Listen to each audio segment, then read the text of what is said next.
Hello dear student, welcome to our lecture. चलिए आज का लेक्चर स्टार्ट करते हैं। आज का लेक्चर हमारा लेक्चर नंबर 36 और हम पढ़ने वाले हैं कंजर्वेटिज्म कॉन्सेप्ट। तो ये कंजर्वेटिज्म कॉन्सेप्ट क्या होता है? कंजर्वेटिज्म कॉन्सेप्ट का मतलब ये होता है कि इन फ्यूचर अगर आपको लगता है कोई भी आपका एक्सपेंस होने वाला है जिसके बारे में आज ही आपको पता है, ठीक है, तो एक्सपेंस तो होने वाला है इन फ्यूचर, लेकिन आपको अभी से पता है कि ये मेरा खर्चा होने वाला है, तो आपको क्या करना चाहिए? उस खर्चे को अभी से प्रॉफिट एंड लॉस में रिकॉर्ड कर लेना चाहिए। इसी को हम बोलते हैं कंजर्वेटिज्म कॉन्सेप्ट। अगर आपको ये लगता है फ्यूचर में मुझे प्रॉफिट होने वाला है तो उस प्रॉफिट को आपको रिकॉर्ड नहीं करना है, खाली एक्सपेंसेस को हम रिकॉर्ड करेंगे अगर आपको इन फ्यूचर लगता है कि कोई भी एक्सपेंस आप इनकर्ड करने वाले हो। तो स्टडी मटेरियल में किस तरीके से इसे एक्सप्लेन किया गया है वो हम कॉन्सेप्ट देख लेते हैं यहाँ पे। While recording the business transaction we have to anticipate no profit, means आपको प्रॉफिट का एंटिसिपेशन नहीं करना है, एक्सपेक्टेशन जो एक्सपेक्टेड प्रॉफिट है उसके बारे में बात नहीं कर रहे हैं हम, but provide for all possible losses. लेकिन अगर आपको फ्यूचर में कोई एक्सपेंस होने वाले हैं जिसके बारे में अभी से आपको पता है कि ये खर्चा मेरा फ्यूचर में हो सकता है, तो उसे आपको अभी रिकॉर्ड करना चाहिए। It encourage the certain secret reserve by making excess provision to prevent loss. तो ये कॉन्सेप्ट की वजह से क्या होता है कि आपको एक इंकरेजमेंट आती है कि आप क्या करो, सीक्रेट रिजर्व मेंटेन करके रखो। मीन्स आपने क्या किया है, जो फ्यूचर के एक्सपेंसेस आपके होने वाले हैं उसको आपने अभी से रिकॉर्ड कर लिया है, तो फ्यूचर के एक्सपेंस को ये करने के लिए, मतलब फ्यूचर के एक्सपेंस को सॉल्व करने के लिए या फिर उसे रिजॉल्व करने के लिए आप अभी से तैयार हो, इसका मतलब ये होता है। द इनकम स्टेटमेंट में show lower income and balance sheet over stated the liability and under stated the assets. अब ये थर्ड पॉइंट में मैंने 3 बातें आपको बताई है। ये कॉन्सेप्ट की वजह से क्या होगा, आपका इनकम जो है वो कम हो जाएगा। क्यों कम हो जाएगा? क्योंकि आप एक्सपेक्टेड लॉस जो है अपने बुक्स में रिकॉर्ड कर रहे हो। और क्या इसमें बैलेंस शीट में over state the liability, means आपकी लायबिलिटी बढ़ जाएगी। क्यों लायबिलिटी बन जाएगी? क्योंकि आपने क्या किया है, जो फ्यूचर में खर्चे होने वाले उसको अभी से रिकॉर्ड कर लिया है, तो उसकी वजह से आपकी लायबिलिटी बढ़ जाएगी। नेक्स्ट है under state the assets, means आपकी असेट्स की वैल्यू जो है वो कम हो जाएगी।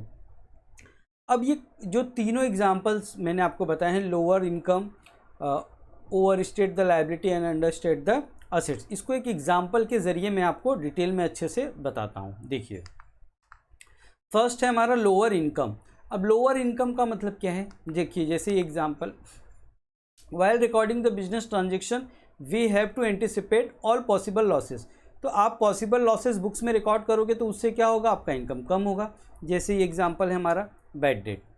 बैड डेट तो नॉर्मली ऐसा है कि जैसे आपके बिजनेस में जो लॉस हो गया वो तो आपने रिकॉर्ड कर दिया, बराबर है, लेकिन बैड डेट के बाद भी अगर आपको लग रहा है कि इन फ्यूचर मेरा और भी बैड डेट हो सकता है। बैड डेट्स का मतलब क्या होता है, जो डेटर्स जिसे हमने क्रेडिट पे गुड्स सोल्ड किया वो पैसा नहीं देगा।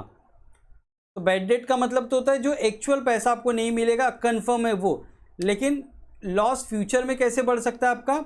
अगर आपको लग रहा है कुछ और पर्सन जो है वो मुझे पैसे नहीं देंगे जिनको मैंने क्रेडिट पे गुड्स सोल्ड किया है, तो उसके लिए हम बनाते हैं प्रोविजन फॉर बैड डेट।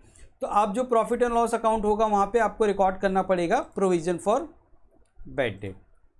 तो देखिए, ये मेरा प्रॉफिट एंड लॉस अकाउंट है, मुझे इतना तो पता है कि बैड डेट के पैसे मुझे नहीं मिलेंगे, but provision for bad debt का मतलब ये होता है जो फ्यूचर में आपके खर्चे होने वाले हैं, आपको ऐसा लग रहा है कि फ्यूचर में कुछ पर्सन हमें पैसे नहीं देंगे, तो उसे हम बोलते हैं प्रोविज़न फॉर बैड डेट, उसका रिकॉर्डिंग यहाँ पे होता है।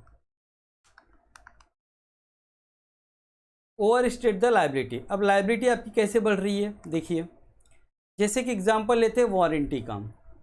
आप अपना बिजनेस कर रहे हो, हर एक बिजनेस में नॉर्मली क्या होता है, जो मैन्युफैक्चरर होता है वो वारंटी देता है। सपोज़ आपके बिजनेस में आपने 5 ईयर्स का वारंटी दे के रखा है बायर्स को।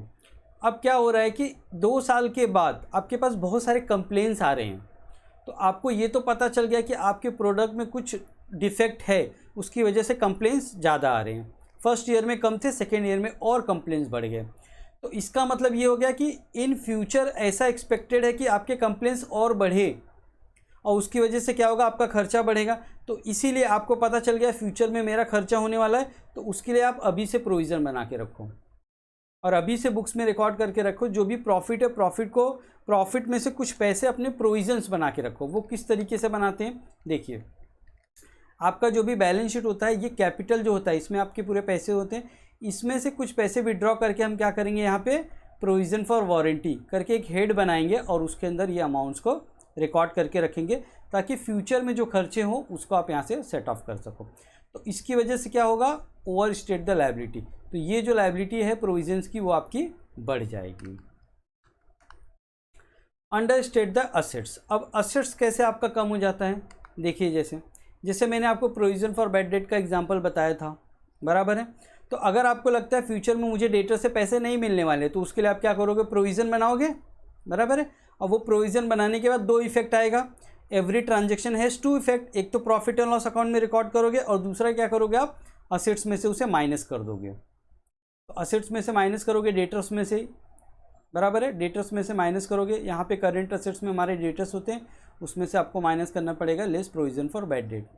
तो इसकी वजह से आपका असेट्स की वैल्यू कम हो जाएगी। तो कंजर्वेटिज्म का सबसे सिंपल मतलब सिंपल शब्दों में यही मतलब है उसका, कि जो भी फ्यूचर के खर्चे आपको लग रहे हैं कि फ्यूचर में आपका कुछ खर्चा होने वाला है, एक्सपेक्टेड लॉस है आपका कुछ होने वाला है, तो उसको अभी से आप बुक्स ऑफ अकाउंट्स में रिकॉर्ड कर लो, प्रॉफिट एंड लॉस अकाउंट में। और उसके लिए आप लायबिलिटी में भी प्रोविजंस बना के रख सकते हो और उसकी वजह से आपके असेट्स की वैल्यू कम हो जाएगी। This policy of recording is asking the accountant to play safe while writing the accounts. तो ये कॉन्सेप्ट क्या बताता है हमें, कि इस कॉन्सेप्ट की वजह से आपका जो बुक्स ऑफ अकाउंट्स है वो काफ़ी स्ट्रांग है। मीन्स आपने जो फ्यूचर के भी खर्चे उसको भी अभी से रिकॉर्ड करके रखा। तो टू प्ले सेव, ठीक है। तो बिजनेस आप जो कर रहे हो वो काफ़ी सेफ्टी से कर रहे हो, क्योंकि आपने क्या किया है, एक्सपेंसेस ऑलरेडी रिकॉर्ड करके रख लिया है सब।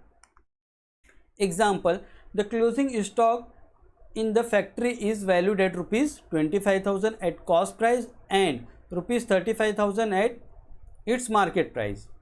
But while recording in the books, the value of ₹25,000 will be considered being the lower of all. Means अगर आपके पास कुछ स्टॉक्स पड़े हैं, बिजनेस में जो भी स्टॉक्स आपके होते हैं, स्टॉक्स पड़े हैं जिनका कॉस्टिंग जो है 25,000 है, बट मार्केट में अगर आप उसे बेचोगे तो 35,000 मिलेगा, बराबर है। तो अभी तक तो आपने बेचा है नहीं उसे, बराबर है। और अब फ्यूचर का जो आपका ये है गेन है, प्रॉफिट है, उसको तो रिकॉर्ड कर नहीं सकते। 25,000 का स्टॉक आपको 35,000 पे नहीं करना है रिकॉर्डिंग। क्यों? क्योंकि आपको फ्यूचर का इनकम रिकॉर्ड नहीं कर सकते, तो आपको उस असेट्स को 25,000 पे ही रिकॉर्ड करना पड़ेगा। होप आज का वीडियो आपको समझ में आ गया होगा। Thanks for watching our video.